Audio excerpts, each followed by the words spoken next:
Tilbage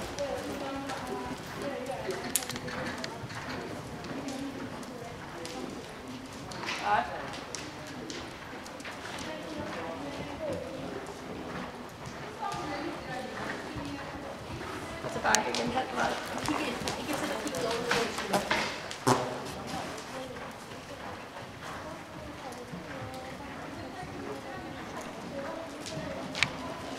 Rigtigt.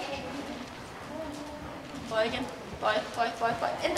Ændre lidt mere, og så bremse lidt op til udvendigt tøj samtidig. Mærke det punkt, hvor hun faktisk giver sig lidt i halsen. Hun runder sig lidt, kommer lidt ud til den udvendige tøj.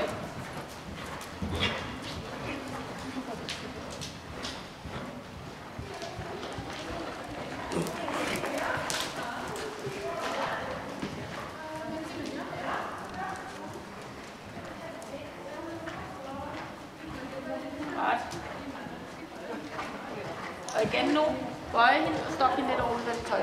Bøj, stop det. Kig igen. Pas på den udvendige tøj, at du ikke fører den op over manken, at du holder den hellere lidt mod højre. Åbner lidt op for hendes skuldre, at hendes skuldre kan komme ud til højre. At du ikke virker stillende i tøjlen, når hun stiller sig lidt til højre. Så jeg åbner højre hånd ud, bøj til venstre. Ja, så ret op og halvt 30 udvendigt.